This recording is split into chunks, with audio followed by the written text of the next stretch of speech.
आज आप लोग के लिए लेक्चर नंबर 13 में लेकर के आया हूँ। यहाँ पे मैं बताऊंगा एंटी फ्लोराइड स्ट्रक्चर से रिलेटेड एंड इसके साथ साथ मैं आप लोग को बताऊंगा ऑक्साइड्स ऑफ आयरन, है ना। ऑक्साइड्स ऑफ आयरन और आयरन के ऑक्साइड्स सबका 3 तरीके के होते हैं और तीनों के स्ट्रक्चर से रिलेटेड हम लोग बात करेंगे। कुछ क्वेश्चंस को भी हम लोग डील करेंगे। तो चलिए क्लास स्टार्ट करते हैं। देखिए ये आपके सामने रहा anti fluoride structure. Previous video में आपको लास्ट टॉपिक जो था फ्लोराइड स्ट्रक्चर था, जिसमें CaF2 का हम लोग चर्चा किए थे, ठीक है ना। और अब हम बात करने वाले हैं एंटी फ्लोराइड स्ट्रक्चर। मतलब फ्लोराइड स्ट्रक्चर जो भी होगा CaF2 का, उसका जस्ट अपोजिट स्ट्रक्चर होगा, है ना। उसका जस्ट अपोजिट स्ट्रक्चर होगा। उसमें से हम लोग मेनली हम लोग डिस्कस करने वाले हैं Na2 का स्ट्रक्चर, मतलब Na2O का, है ना, सोडियम ऑक्साइड का स्ट्रक्चर। तो अब देखिए तो क्या होता है आपका, the structure of Na2O is anti fluoride. Anti fluoride structure होता है which is similar to CaF2, जो क्या होता है, सिमिलर होता है फ्लोराइड स्ट्रक्चर का CaF2। कैल्शियम फ्लोराइड जो होता है, इसका स्ट्रक्चर जो आपका होता है, इसका स्ट्रक्चर होता है वो आपका होता है फ्लोराइड स्ट्रक्चर, ठीक है, जैसा कि हम लोग पिछले क्लास में डिस्कस कर चुके हैं, ठीक है ना, फ्लोराइड स्ट्रक्चर, ठीक है ना। अब लेकिन आपका क्या होता है तो इसके आपका सिमिलर, है ना, सिमिलर है बट बिल्कुल एक जैसा नहीं होगा, ठीक है ना, सिमिलर है but difference that the anions occupy corners. Difference क्या होगा कि इसमें Na2O में आपका एनायंस जो होगा वो कॉर्नर को एंड फेस सेंटर को ऑक्यूपाई करेगा। इसमें CaF2 में था ना आपका कि कैटायंस क्या करता था, फेस सेंटर एंड कॉर्नर्स को ऑक्यूपाई करता था, बट आपका एंटी फ्लोराइड स्ट्रक्चर में उल्टा हो जाएगा। एनायंस आपका कॉर्नर्स पे एंड आपका फेस सेंटर पे ऑक्यूपाई करेगा, ठीक है ना। And cations present at all the tetrahedral sites, जितना भी टेट्राहेड्रल साइट्स रहेगा सब जगह प्रेजेंट रहेगा आपका जी cations, cation in the sense of Na+। अब यहाँ पे देखिए एग्जांपल्स पे देखिए Cl2O, Na2S, Na2O, K2O, Li2O, K2S, etc। ये सब का सब एग्जांपल्स किसका है आपका जी, एंटी फ्लोराइड स्ट्रक्चर का एग्जांपल है। इन सब केसेस में क्या होगा आपका, कैटायंस जो होगा प्रेजेंट होगा टेट्राहेड्रल साइट पे और एनायंस जो प्रेजेंट होगा वो कॉर्नर्स पे एंड साथ साथ क्या होगा, फेस सेंटर पे प्रेजेंट होगा, ठीक है। तो चलिए स्टार्ट करते हैं। यहाँ पे देखते हैं Na2O में क्या कुछ ऐसा होता है। तो यहाँ पे समझिए आपका Na2O जो होगा आपका 2 तरीके के आयन से मिलकर के बना होगा। क्या क्या जी आपका Na+ और O2-, है ना। अब यहाँ पे चूंकि आपका क्या है 2 ठो Na है ना, तो 2 ठो Na+, ताकि 2+ और 2- आपका क्या होगा, बैलेंस हो जाएगा। तो यहाँ पे देखिए O2- जो है वो आपका CCP का फॉर्मेशन करेगा, मतलब क्यूबिक लैटिस का फॉर्मेशन करेगा। वो क्यूबिक लैटिस किस तरीके का होगा, तो फेस सेंटर टाइप का होगा। उसमें जितने भी कॉर्नर्स होंगे, टोटल 8 कॉर्नर्स हुआ करते हैं, है ना। टोटल आपका क्या होता है 8 कॉर्नर्स हुआ करते हैं। तो जितने भी कॉर्नर्स होंगे सब पे आपका प्रेजेंट रहेगा, साथ साथ फेस सेंटर पे भी। तो बताइए फेस सेंटर कितना हुआ करते हैं, 6 हुआ करते हैं।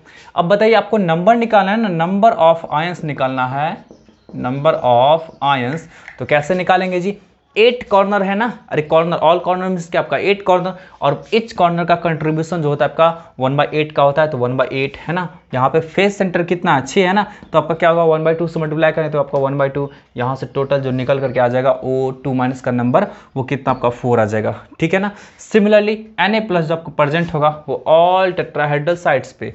अब आपको पता है कि किसी भी लैटिस में जितना नंबर ऑफ एटम्स होता है उसका जस्ट डबल क्या होता है आपका जी, नंबर ऑफ टेट्राहेड्रल साइट्स होता है। ऑक्टाहेड्रल साइट्स की बात करेंगे तो सिमिलर होता है, सेम होता है, ठीक है ना। तो यहाँ पे देखिए 4 2 8, मतलब ये जो 8 जो आपका हो गया वो Na+ का नंबर हो गया। तो आप इस तरह से बोल सकते हैं कि जितना भी Na+ रहेगा वो 4 आपका क्या होगा O2- से सराउंडेड रहेगा, एंड जितना भी आपका क्या रहेगा आपका O2- रहेगा वो 8 Na+ से सराउंडेड रहेगा, ठीक है। मतलब क्या होगा आपका जी कि Na+ का जो कोऑर्डिनेशन नंबर हो गया, इसका जो आपका Cn हो गया, Cn वो क्या आपका हो गया जी, तो वो आपका हो गया 4, और इसका जो Cn हो गया, इसका जो आपका Cn हो गया वो क्या हो गया आपका 8।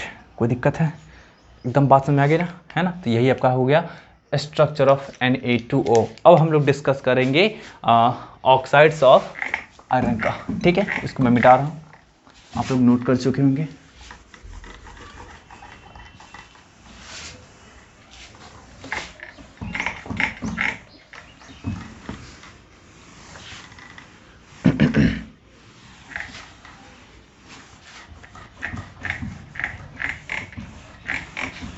चलिए ये मिट गया आपका, बिल्कुल मिट गया। ठीक है, चलिए अब बताते हैं आपको, देखिएगा ध्यान से। ऑक्साइड्स ऑफ आयरन, और ये ऑक्साइड्स ऑफ आयरन 3 तरीके का होता है जिसका FeO, Fe2O3 और Fe3O4। ये 3 तरीके का ऑक्साइड्स होता है। इसमें सबसे पहले हम लोग डिस्कस करेंगे जी FeO का, कि FeO का किस तरीके का आपका स्ट्रक्चर होता है। बहुत इंपॉर्टेंट सा टॉपिक है आपका, ये तीनों का तीनों टॉपिक बहुत इंपॉर्टेंट है।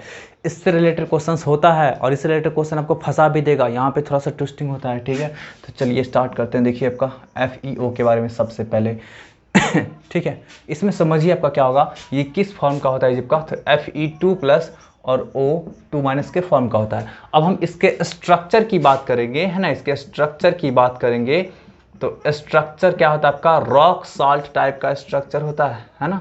रॉक साल्ट टाइप का मतलब किसके तरह जी आपका, NaCl टाइप का स्ट्रक्चर होता है। ठीक है, रॉक साल्ट टाइप का स्ट्रक्चर। NaCl में क्या था कि Cl- CCP का फॉर्मेशन कर रहा था, मतलब जितना भी आपका कॉर्नर्स एंड फेस सेंटर सब पे प्रेजेंट होता है आपका Cl-, और Na+ होता था आपका ऑक्टाहेड्रल वाइड्स पे। तो सिमिलरली यहाँ भी आप बोल सकते हैं O2- फॉर्म CCP, है ना।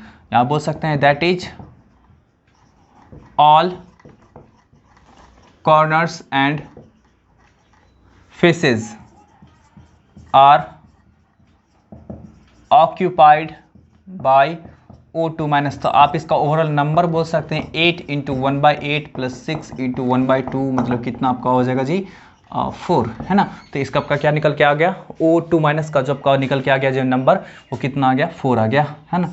सिमिलरली हम लोग F2+ की बात करेंगे तो F2+ जो प्रेजेंट होता है आपका, प्रेजेंट एट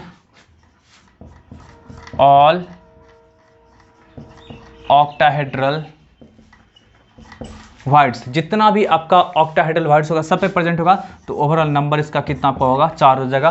कैसे निकाले 4 जी, क्योंकि जितना नंबर ऑफ एटम्स रहेगा आपका CCP में प्रेजेंट, उतना ही नंबर ऑफ वाइड्स प्रेजेंट होता है। तो एटम्स कितना आपका है, 4 है, तो वाइड्स पे आपका क्या होगा, 4 ही होगा। तो इस तरह से आपको बोल सकते हैं कि Fe और O2 का, मतलब सॉरी O का, दोनों का नंबर क्या होगा आपका, सेम होगा। कोई दिक्कत है, एकदम 100% समझ में आया, है ना। ये बिल्कुल आपका रॉक साल्ट टाइप का स्ट्रक्चर होता है। बट देखिए इसके क्रिस्टल स्ट्रक्चर में बात करेंगे तो वहाँ पे ये आपका नॉन स्टोइकियोमेट्रिक कंपाउंड का फॉर्मेशन कर रहा होता है। अब ये बहुत ही अजीब सा लग रहा है आपको कि नॉन स्टोइकियोमेट्रिक कंपाउंड है क्या जी आपका, यहाँ पे देखिए आपको बता देते हैं। FeO exist as non stoichiometric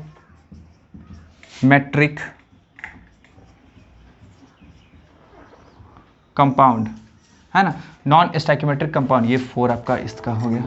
ठीक है, चलिए ठीक है। Non stoichiometric compound, non stoichiometric compound कहने का सेंस होता है आपका कि यदि इसके एटॉमिक रेशियो की बात करेंगे मॉलिक्यूलर फार्मूला में, है ना, मॉलिक्यूलर फार्मूला जो कि आपका ऐसा दिख रहा है आपको FeO, तो इसके मॉलिक्यूलर फार्मूला में मतलब एक मॉलिक्यूल में आप इसके एटॉमिक रेशियो की बात करेंगे तो क्या मिलेगा, 1:1 मिलेगा, है ना। बट इसके क्रिस्टल स्ट्रक्चर में बात करेंगे तो वहां पे 1:1 नहीं मिलेगा, मतलब वो रेशियो आपका क्या होगा, डिफरेंट होगा। समझिए इस चीज को। Stoichiometric compound, non stoichiometric compound कहने का सेंस हो गया कि ratio of atoms in a single molecule is not same in the crystal, है ना, इन the crystal.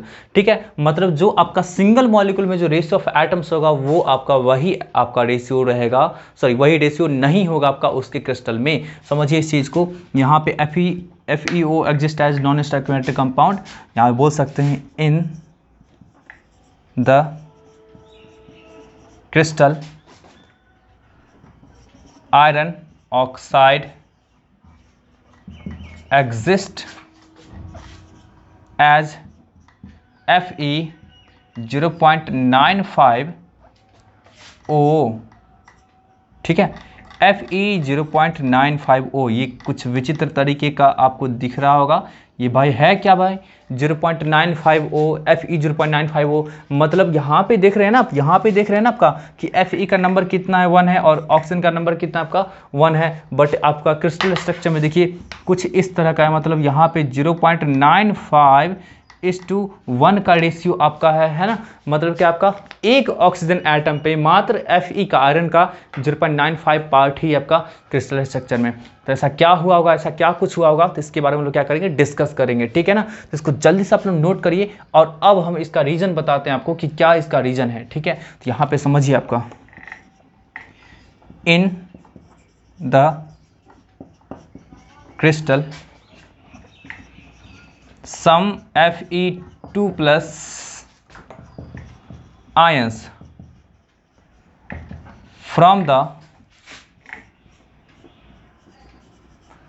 octahedral sites are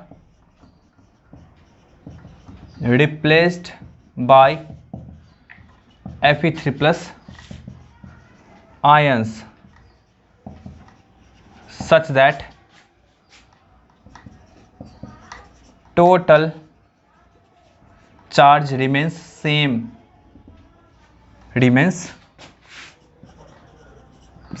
समझिए इस चीज को। क्या होगा, इसके क्रिस्टल में, आयरन ऑक्साइड के क्रिस्टल में क्या होता है ना, कुछ आयंस होता है आपका Fe2+ का, वो अपने पोजीशन से रिप्लेस हो जाएगा, है ना, रिप्लेस हो जाएगा किसके द्वारा जिप का, तो Fe3+ के द्वारा। कहां आपका लिखा हुआ जिप का, Fe3+ आयंस के द्वारा। अब समझिए एक Fe2+ के पास, है ना, एक इसके Fe2+ के पास कितना चार्ज है, 2+ है, और इसके पास कितना चार्ज है, 3+ है। अब बताइए एक एटम यदि आता है, सॉरी एक आयन आता है, तो इसके एक आयन को तो रिप्लेस नहीं कर पाएगा। आप इस दोनों का एलसीएम लीजिए, कितना आपका होगा, 6 होगा। तो बताइए इसका 2 आयंस मिला करके 6 आपका क्या होता है, 6+ चार्ज होता है, और इसके 3 आयंस मिला करके क्या आपका होगा, जिसका 6+ चार्ज होगा। तो इसका मतलब है कि इसका 2 आयंस मिल करके इसके 3 आयन को रिप्लेस करेगा, तभी तो चार्ज बैलेंस होगा ना जिप का। समझ में आ रहा है, आपका मिनिमम नंबर की बात करेंगे तो क्या आपका होगा जी, कि इसका 2 आयन मिला करके कितना आपका जी, 6+ चार्ज, इसके 3 आयंस मिला करके 6+ चार्ज, मतलब इसका 2 आयंस इसके 3 आयंस को रिप्लेस करेगा। अब बताइए कि पूरे का पूरे क्रिस्टल से, है ना, 2 मतलब 3 आयंस के बदले 2 आयन आ रहा है, मतलब घटेगा ना जी। अरे 3 आयंस, 3 पार्टिकल आपका निकल रहा है, उसके बदले में 2 पार्टिकल आ रहा है, तो आपका डिक्रीज तो करेगा ना, तो डिक्रीज तो करेगा ना आपका। और यहाँ पे 1, यहाँ पे 0.95, मतलब ये 1 से भी छोटा है ना। पहले रेशियो क्या था आपका जी, 1:1 था, बट यहाँ पे कितना आपका है, 0.95:1, मतलब क्या आपका यहाँ पे रेशियो छोटा हो चुका है। तो रेशियो छोटा हो चुका है, तो किस कारण से छोटा हो, जबका कि जो भी आयंस प्रेजेंट था उससे हैवियर, है ना, उससे हाइयर आयंस वाला आपका आ करके और उसको रिप्लेस कर दिया, तो हो गया आपका इसका नॉन स्टॉकियोमेट्रिक कंपाउंड का फॉर्मेशन, ठीक है। अब आपको बोलेगा कि बताइए कि Fe0.95O में कितना परसेंट आपका क्या होगा, Fe3+ आयंस प्रेजेंट होगा, और कितना परसेंट आपका क्या होगा, Fe2+ आयंस प्रेजेंट होगा। तो आप इसको एकदम आसानी से कैलकुलेट कर सकते हैं, और मैं कैलकुलेट करके दिखाता हूं। इस रिलेटेड एक और क्वेश्चन मैं बताऊंगा, फिर वहां पे आपका ये इस तरह का कॉन्सेप्ट जो भी कहीं भी कुछ भी आएगा तो क्लियर हो जाएगा। इस तरह के क्वेश्चंस आपको एनसीईआरटी बुक में मिलेंगे, ठीक है। तो चलिए सबसे पहले इसको मिटाते हैं, फिर हम लोग क्वेश्चंस को सॉल्व करेंगे, ठीक है।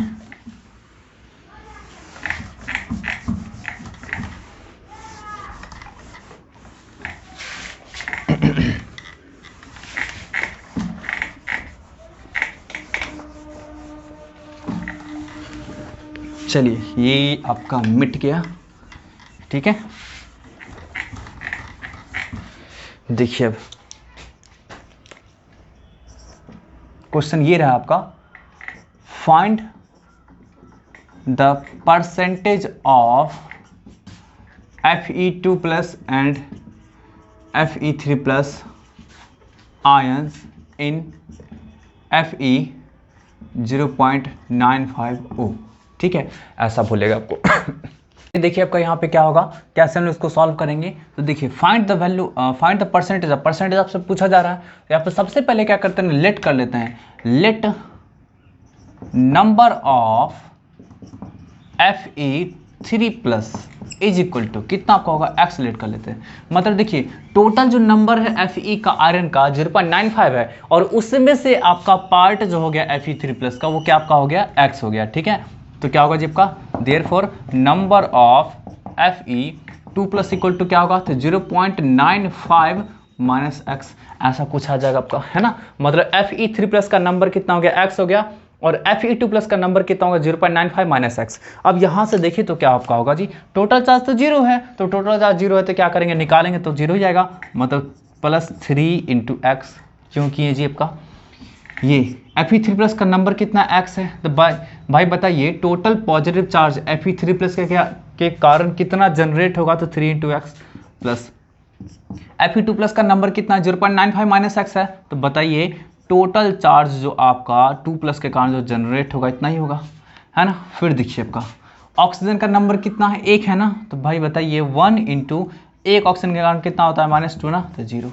यहाँ से ऐसा कुछ आ गया। अब यहाँ से देखिए तो क्या क्या आपका हो जाएगा, ये 3x है और यहाँ से ये सब्ट्रैक्ट होगा तो कितना आपको बचेगा x, और 2 × 0.95 इज इक्वल टू कितना +2, क्योंकि -2 इधर होता है तो उठा के इधर ले आते हैं तो कितना आपका होगा +2। तो यहाँ से x इक्वल टू कितना हो जाएगा जब का, इसको उठा करके हम लोग इधर ले आते हैं तो 2 - 0.95, है ना।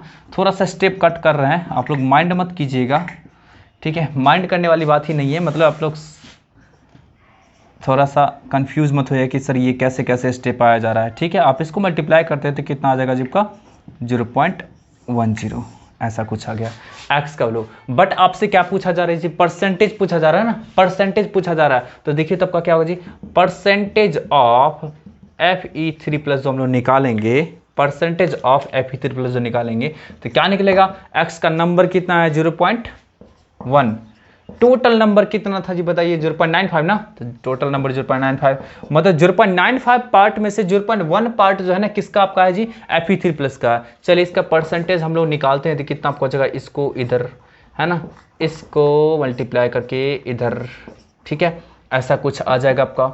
इसको आप इधर मल्टीप्लाई करोगे तो कितना आ जाएगा, सॉरी डिवाइड करोगे तो 19.05, ठीक है, ऐसा कुछ आएगा। तो बताइए यहाँ पे मल्टीप्लाई करने का आपको कितना आएगा, 10.5% आ गया ना। Fe3+ का परसेंटेज कितना आ गया जबका 10.5%, तो आपको Fe2+ का परसेंटेज निकालना है। 100 में से आपका 10.5% आया है ना, तो आपका क्या होगा जबका 100 - 10.5 मतलब कितना 89.5% जो आपका हो जाएगा वो Fe2+ का हो जाएगा। तो कुछ इस तरह से क्वेश्चन बनता है। आपको कहीं पे ऐसा कुछ दिया रहेगा जबकि आपको कहीं पे ऐसा कुछ दिया रहेगा कि Fe का 0.930 आपका दिया हुआ है, और अब पूछा जाएगा कि यहाँ पे बताओ आप Fe2+ का यानी Fe3+ का परसेंटेज, तो सेम प्रोसेस फॉलो करके क्या करेंगे हम लोग बनाएंगे, तो हम लोग को आसानी से बन जाएगा। कोई दिक्कत है, एकदम 100% क्लियर हो रहा है ना आपका, ठीक है। तो चलिए हम लोग आगे बढ़ते हैं, नेक्स्ट क्वेश्चंस की ओर मूव करते हैं। इसको नोट कर लीजिएगा आप लोग, ठीक है। चलिए मैं इसे मिटा दे रहा हूं, आप लोग नोट कर लीजिएगा। नेक्स्ट क्वेश्चन की ओर मूव करते हैं, काफी अच्छा क्वेश्चन है।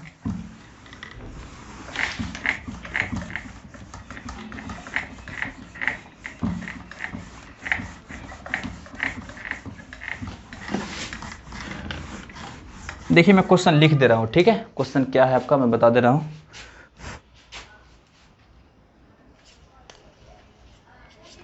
काफी ज्यादा धूल जम जाया करते हैं। देखिए क्वेश्चन आपका है, analysis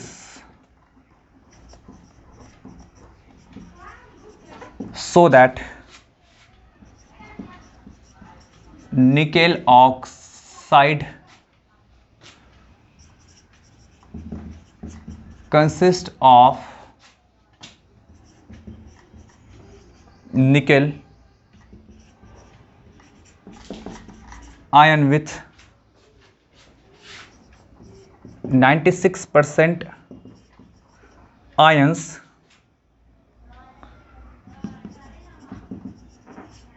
having D8 configuration and 4% has D7 configuration, which amongst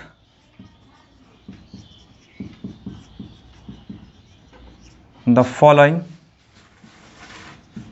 best represent formula of the oxide.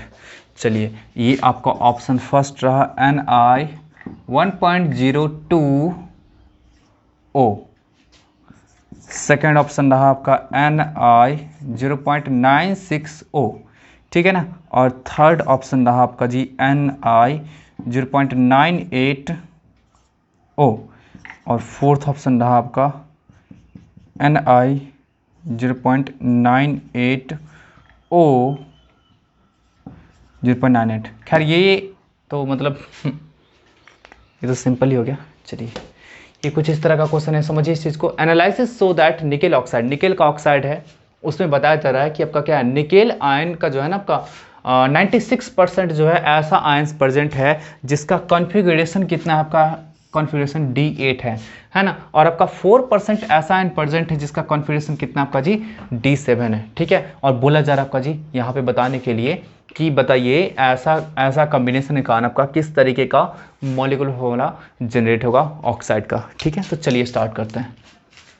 सबसे पहले समझना जरूरी है कि निकेल का आपका एटॉमिक नंबर तो 28 होता है, इसमें किसी को डाउट नहीं थी। इसका इलेक्ट्रॉनिक कॉन्फ़िगरेशन क्या होता है, सबसे पहले ये समझना जरूरी है। तो देखिए, निकेल का इलेक्ट्रॉनिक कॉन्फ़िगरेशन कुछ इस तरह का होता है, 4s2 3d8, कुछ इस तरीके का होता है। अब यहाँ पे देखिए, एक आयंस ऐसा है जिसका लास्ट इलेक्ट्रॉनिक कॉन्फ़िगरेशन क्या है, D8 है। तो D8 है, इसका मतलब ये जो दो इलेक्ट्रॉन आपको जो दिख रहा है ना, 4s2, ये जो दो इलेक्ट्रॉन दिख रहा है, ये दोनों इलेक्ट्रॉन लॉस्ट हो जाएगा। तो लॉस्ट हो जाएगा तो इसका मतलब बचेगा क्या जी आपका Ni2+। तो Ni2+ का कॉन्फ़िगरेशन आपका यही होगा, है ना, 3d8, है ना। आप इसका देखेंगे तो क्या निकलेगा आपका जी, Ni 3d8, है ना, और 4s0, क्योंकि दो का दो इलेक्ट्रॉन लॉस्ट हो चुका है। तो बताइए इसका परसेंटेज क्या दे रखा है आपका जी, 96%, है ना। आपको इसका परसेंटेज क्या दिया आपका, 96%। अब देखिए हम लोग बात करते हैं Ni3+ की बात करते हैं, तो क्या होगा जी आपका आर्गन, ठीक है। और फिर देखिए आपका क्या होगा, सॉरी 3+ की नहीं, सबसे पहले हम लोग असाइन कर लेते कि क्या आपका चार्जेस होगा वहाँ पे, है ना। तो देखिए D7 कब जनरेट हो सकता है, ये जब ये दोनों का दोनों निकल जाएगा और इसमें से एक आपका निकल जाएगा, मतलब ओवरऑल 3 आपका क्या होगा, इलेक्ट्रॉन निकल जाएगा। समझिए इस चीज को, D7 इलेक्ट्रॉनिक कॉन्फ़िगरेशन तभी जनरेट हो सकता है जब क्या होगा, 2 इलेक्ट्रॉन 4s का निकल चुका होगा एंड एक इलेक्ट्रॉन आपका क्या होगा, जब का 3d8 का निकल चुका होगा, तभी आपका D7 जनरेट होगा। तो Ni3+ की बात करेंगे तो उसका इलेक्ट्रॉनिक कॉन्फ़िगरेशन कुछ इस तरीके का हो जाएगा, 3d7 4s0, और इसका परसेंटेज दे रखा आपका 4% है, ठीक है ना। कोई दिक्कत है? तो ये आपका परसेंटेज तो निकल के आ गया। अब हम लोग क्या कर सकते हैं ना, आराम से क्या कर सकते हैं, हम लोग को क्या करना है जी, मतलब निकेल का नंबर निकालना है। निकेल का जैसे नंबर निकाल लेंगे ना आपका पूरा का पूरे कंपाउंड में, तो आराम से क्या होगा, मॉलिक्यूलर फॉर्मूला निकल करके आ जाएगा। तो बस यही चीज़ करना है आपका। अब तो चलिए हम लोग क्या करते हैं, हम लोग को तो पता नहीं कि निकेल का टोटल नंबर, जैसे मान लीजिए आपका क्या था कि Fe0.95O जो लिए थे, तो यहाँ पे आयरन का नंबर कितना आपका 0.95 था ना, ये आपका पहले से मेंशन था क्वेश्चन में, है ना, ये आपका पहले से मेंशन था। बट यहाँ पे ऐसा कुछ मेंशन नहीं है, तो ऐसा कुछ मेंशन नहीं है तो क्या करेंगे, इस नंबर को हम लोग क्या करेंगे ना, एक्स सिलेक्ट कर लेंगे, है ना। टोटल नंबर जो है वो होगा, उसको क्या करेंगे, एक्स सिलेक्ट कर लेंगे। जैसे एक्स सिलेक्ट करेंगे तो फिर आ जाएगा आपका आंसर। तो अब देखिए आपका क्या होगा, समझिए इस चीज़ को। इसको मैं मिटा देता हूँ, सॉरी मिटा देता हूँ नहीं, मतलब स्पेस तो है ही, खैर हो जाएगा आपका, ठीक है। यहाँ से चलते हैं, ठीक है। चलिए लेट कर लीजिए ना आपका, लेट कर लीजिए कि लेट in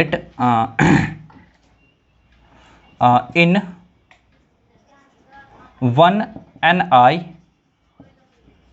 एटम, ठीक है ना, 1 I, let in 1 I atom, ठीक है। क्या आपका होगा जी, आपका 0.96 part of Ni2+ and 0.04 part of Ni3+। समझिए ये आपका परसेंटेज क्या दे रहा है, ये परसेंटेज ये दे रहा है कि यदि 100 होता है, यदि निकेल का 100 एटम होता है तो उसमें से 96 एटम क्या होगा, Na2+ का होगा, और 4 एटम किसका होगा, Na3+ का होगा। लेकिन हम लोग क्या एज्यूम किए आपका, यहाँ पे हम लोग क्या एज्यूम किए, 1 एटम यदि होगा तो, निकेल का यदि 1 एटम होगा तो उसमें कितना पार्ट होगा जी आपका Na2+ का, तो 0.96 है ना, और आपका 100+ का कितना आपका होगा जी, सॉरी 3+ का कितना होगा, 0.04। कोई दिक्कत है, ये नंबर निकल करके आ गया ना। अब जब नंबर निकल करके आ गया जब का, तो हो तो गया आपका, है ना। तो अब यहाँ से देखिए तो आपका क्या होगा यहाँ से देखिए आपका, हम लोग टोटल चार्ज की बात करेंगे। हम लोग कुछ फॉर्मूला अपने मन से लेट कर लेते हैं। हम लोग फॉर्मूला जो लेट कर लेते हैं ऑक्साइड का, वो कुछ ऐसा लेट कर लेते हैं, NiXO, ऐसा कुछ फॉर्मूला हम लोग लेट कर लेते हैं, ठीक है। ये आपका कंपाउंड का फॉर्मूला होगा। एक्स का वैल्यू जैसे ही निकलता है तो डालेंगे, फॉर्मूला आपको दे देगा, ठीक है। तो यहाँ से देखिए Ni का नंबर कितना आपका x है ना, तो समझिए इस चीज़ को। इसमें कितने तरीके का आंसर है जबका 2+ एंड आपका क्या है 3+ तरीके का, 2 तरीके का आंसर है।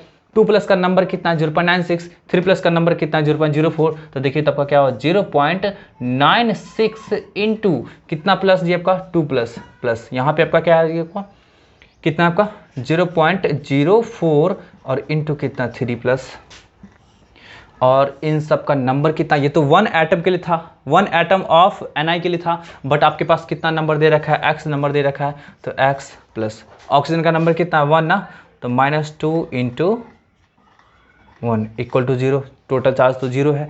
अब यहाँ से देखिए तब का क्या होगा, हम लोग इसको कैलकुलेट करते हैं, ठीक है। तो इसको कैलकुलेट करते हैं तो कितना आता है देख लेते हैं हम लोग थोड़ा सा।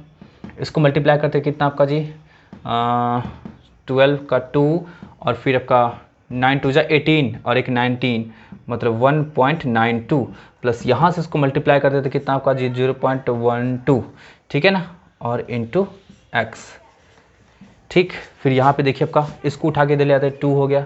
अब थोड़ा सा इधर आ जाते हैं क्योंकि नीचे स्पेस नहीं है ना। तो देखिए तब का यहाँ से इस दोनों को ऐड करेंगे तो कितना आपका आ जाएगा जी 2.04 x इक्वल टू 2। तो यहाँ से देखिए x इक्वल टू कितना आएगा 2.04, मतलब आप इसको डिवाइड करेंगे तो एग्जैक्टली हम लोग डिवाइड करने का कोशिश करेंगे तो क्या निकल के आएगा जी आपका। मैं मोबाइल से कैलकुलेट करके बताता हूँ, आप लोग भी जल्दी से मोबाइल से कैलकुलेट कीजिए। क्या आपका होगा 2 डिवाइडेड बाई किधर गया कैलकुलेटर, यस 2 डिवाइडेड बाई 2.04 मतलब 98, 0.98 मतलब यहाँ पे आपका आ जाएगा 0.98 x का वैल्यू। तो x का वैल्यू 0.98 आया, इसका मतलब आपका क्या है x का वैल्यू यदि यहाँ पे 0.98 पुट कर देते हैं, 0.98 पुट कर देते हैं तो कौन सा ऑप्शन मिलेगा, ये मिलेगा ना। इसका मतलब आपका क्या होगा जी कि ऑप्शन आपका ये करेक्ट हो गया, सी ऑप्शन करेक्ट हो गया। कोई दिक्कत है, एकदम 100% क्लियर हुआ ना आपका, ठीक है। तो चलिए इसको जल्दी से नोट कीजिए। Topic your spinal structure. Spinal structure क्या होता है समझिए इस चीज़ को। तो देखिए इसका जो होता है जनरल फॉर्मूला जब का होगा Ab2O4। एक्चुअली स्पाइनल स्ट्रक्चर होता है ना आपका एक मिनरल का नेम होता है, जो कि ये मिनरल होता है ना, इस मिनरल का हम लोग नेम कहते हैं, हम लोग कॉमन नेमिंग बोलते हैं स्पाइनल, है ना। इसका कॉमन नेमिंग आपका क्या होता है स्पाइनल होता है, समझिए इस चीज़ को।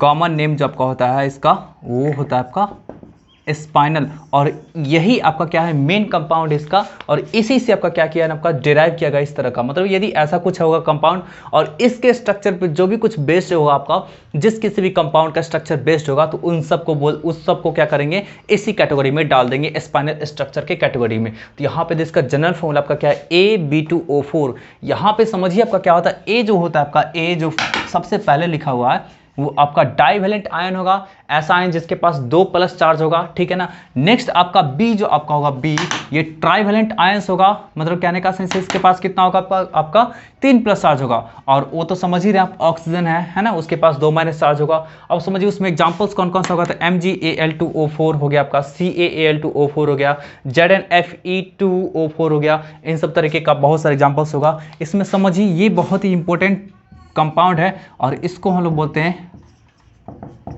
फेराइट्स। ये फेराइट्स होता क्या है आपका, फेराइट्स आपका क्या होगा Fe2O4 रहेगा और उसमें इसके प्लेस पे मतलब यहाँ पे कोई भी डाइवेलेंट आयंस रहेगा। और उसमें से स्पेशली ये जो कंपाउंड है, ये कंपाउंड क्या होता है ना आपका यूजफुल होता है आपका, है ना, useful in making permanent non rusting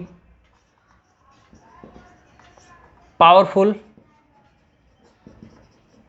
magnet, है ना, मतलब permanent non rusting powerful magnet, ऐसा मैग्नेट जिसमें कोई जंग नहीं लगेगा और वो क्या होगा जब का काफी पावरफुल होगा। और इसी मैग्नेट का इस्तेमाल रेडियो के पीछे जो आपका होता है स्पीकर में किया जाता है, टेलीफोन में किया जाता है ना, बहुत जगह मैक्सिमम जगह आपका क्या होता है इसी फेराइट्स का इस्तेमाल किया जाता है आपका ZnFe2O4, है ना। तो ये आपका क्या होगा, आपका ये स्पाइनल स्ट्रक्चर के अंदर में ये सब आ जाएगा।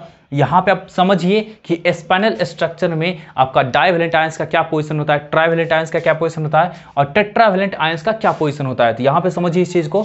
तो यहाँ पे समझिए आपका क्या होगा, O2 माइनस का जो आपका पोजीशन होगा, जो नेगेटिव आयंस की बात करेंगे, वही आपका CCP मींस क्यूबिक लैटिस का फॉर्मेशन करेगा, ठीक है। और उस क्यूबिक लैटिस पे आपका क्या होगा, कॉर्नर्स पे प्रेजेंट रहेगा और सारे के सारे फेस सेंटर पे प्रेजेंट रहेगा। तो आप इस अकॉर्डिंग देखेंगे इसका नंबर, तो क्या होगा, कॉर्नर का नंबर कितना होता है आपका 8 और इच कॉर्नर का कंट्रीब्यूशन कितना होता है 1/8 का, फिर प्लस आपका 6 इंटू फेस सेंटर है ना, 6 इंटू 1/2, इच फेस का कंट्रीब्यूशन कितना होता है 1/2 और नंबर ऑफ फेसेस कितना होता है 6, तो 6 इंटू 1/2 यहाँ पे कैलकुलेट करेंगे तो आपको 4 आ जाएगा, ठीक है। नेक्स्ट आपका देखिए B3+ की बात करेंगे, मतलब आपका ट्राइवेलेंट आयंस की बात कर रहे हैं हम लोग। तो half of the octahedral wides, आपके पास टोटल नंबर ऑफ आयंस कितना है, एटम्स कितना है, जो कॉन्स्टिट्यूएंट आयंस हुआ, जो आपका क्या हुआ लैटिस का फॉर्मेशन कर रहा है, तो उसका नंबर कितना आपका जी 4 है ना। तो आप उतना ही नंबर आपके पास क्या होगा ऑक्टाहेड्रल का होगा। तो देखिए half of the octahedral wides बोला जा रहा था आपका, तो 4 का हाफ कर दी मींस 2, मतलब B का नंबर कितना होगा 2, जो कि सही में 2 है। नेक्स्ट आपका देखिए ये A2+ की बात करते हैं, तो नंबर ऑफ टेट्राहेड्रल वाइड्स कितना होगा, तो जितना एटम्स होता है उसका डबल करते हैं हम लोग, डबल करते हैं, तो डबल करेंगे तो कितना 4 इंटू 2 और उसका 1/8 पोर्सन को ऑक्यूपाई कर रहा होगा, मीन्स 1/8 इंटू 4 इंटू 2, इसका मतलब आपका क्या 1। तो यही आपका क्या हुआ स्पाइनल स्ट्रक्चर का ब्रीफ थ्योरी हो गया, ठीक है। अब हम लोग चलेंगे नेक्स्ट स्ट्रक्चर Fe3O4 की ओर और Fe2O3 की ओर, ठीक है। तो चलिए इसको जल्दी से नोट करिए, जल्दी से आप लोग नोट कीजिए, हम लोग नेक्स्ट टॉपिक को रिमूव करते हैं। स्ट्रक्चर ऑफ Fe3O4, है ना, Fe3O4 एंड Fe2O3, है ना, इन दोनों का स्ट्रक्चर का बात करते हैं। तो देखिए इसका जो स्ट्रक्चर होता है आपका Fe3O4 का, ये आपका होता है inverse spinal structure. Inverse spinal structure, inverse means होता है उल्टा। क्या आपका डिफरेंसेस होता है यहाँ पे आपको बताऊंगा, ठीक है। ये सबसे पहले समझते हैं कि Fe3O4 जो होता है ना आपका, वो मिक्स्ड ऑक्साइड होता है, मतलब FeO और Fe2O3 का कॉम्बिनेशन होता है। आप इन दोनों को जोड़ेंगे तो ये बन जाएगा, ठीक है, कुछ इस तरह का होता है। इसमें समझिए इस स्ट्रक्चर में होता क्या है आपका जी, तो O2- का जो आपका पोजिशन होता है सारे के सारे कॉर्नर और सारे के सारे फेसेस पे। तो देखिए आपका क्या होगा, Fe2+ का जो नंबर आपका हो जाएगा, Fe2+ का नंबर वो क्या होगा जब का, ये सिर्फ और सिर्फ कहाँ पे प्रेजेंट रहेगा, टेट्राहेड्रल वाइड्स पे प्रेजेंट रहेगा। तो 1/8 इंटू टेट्राहेड्रल वाइड्स, है ना, 1/8 इंटू टेट्राहेड्रल वाइड्स, ठीक है। तो यहाँ से आप कैलकुलेट करते हैं तो 1/8 और इंटू 8 मतलब कितना आपका आ जाएगा 1 आ जाएगा, ठीक है। और फिर उसी तरह हम लोग Fe3+ का नंबर बात करते हैं, Fe3+ का पोजीशन बात करते हैं, तो वो टेट्राहेड्रल वाइड और ऑक्टाहेड्रल वाइड दोनों पे प्रेजेंट रहता है, ठीक है। ये आपका टेट्राहेड्रल वाइड और ऑक्टाहेड्रल वाइड दोनों पे प्रेजेंट रहता है। आपको पता होगा कि टेट्राहेड्रल वाइड पे क्या था आपका जी, वो उस केस में आपका स्पाइनल के स्ट्रक्चर में क्या था आपका, टेट्राहेड्रल वाइड पे क्या प्रेजेंट था जी आपका 2+ वाला प्रेजेंट था। तो यहाँ भी आपका वही चीज़ है ना। चलिए यहाँ पे आपका देखिए Fe3+ जो होगा टेट्राहेड्रल और ऑक्टाहेड्रल दोनों जगह पे प्रेजेंट रहेगा। तो आपका टेट्राहेड्रल का 1/8 पोर्शन और ऑक्टाहेड्रल का आपका 1/4 पोर्शन। तो इस अकॉर्डिंग निकालेंगे तो इसका 2 नंबर आया। तो बताइए 2 आपका Fe3+ आ गया और आपका क्या एक आपका आ गया जी किसका 1 का, है ना, Fe2+ का 1 आ गया और ऑक्सीजन 4 है ही। आप यहाँ से देखिए तो यहाँ पे देखिए तो आपका क्या होगा, इसका Fe2+ में देखिए तो Fe2O3 में देखिए इसका कितना 3+ चार्ज है ना, और यहाँ पे देखिए इसका कितना 2+ चार्ज है। बताइए 2+ चार्ज वाले का नंबर कितना है, अरे एक है आपका आयरन एटम, अरे Fe एटम एक है 2+ चार्ज वाले का। तो देखिए Fe2+ का नंबर कितना आपका है 1 आया ना। Fe3+ का कितना आपका नंबर आया जबकि 2 है ना, तो Fe3+ का नंबर कितना आपका 2 है ना। कोई दिक्कत है, यही चीज़ तो निकाला है, ठीक है। नेक्स्ट आपका आप देखिए Fe2+ का, देखिए इसको हम लोग बोलते हैं कोरोंडम स्ट्रक्चर, ठीक है। कोरोंडम समझ रहे हैं, कोरोंडम का पार्ट समझ रहे हैं ना, ठीक है। तो कोरोंडम स्ट्रक्चर इसको बोलते हैं, कोरोंडम में सबका क्या Al2O3, ठीक है ना। तो यहाँ से समझिए इस चीज़ को, ये आपका Al2O3 टाइप का स्ट्रक्चर रहेगा, मीन्स आपका O2- फॉर्म जो आपका O2- होगा वो HCP का फॉर्म करेगा, मतलब 6 पर यूनिट सेल, मतलब एक यूनिट सेल में क्या रहेगा आपका जी 6 आपका आयंस रहेगा ये, है ना। HCP hexagonal close packing structure का फॉर्मेशन करेगा। उसमें से Fe2+ जो रहेगा वो 2/3 पार्ट ऑफ ऑक्टाहेड्रल वाइड्स। अब बताइए टोटल नंबर ऑफ एटम्स कितना आपका 6 है ना, तो ऑक्टाहेड्रल वाइड्स का भी नंबर कितना होगा 6 होगा, तो 2/3 × 6 मतलब कितना 4 निकल के आ गया।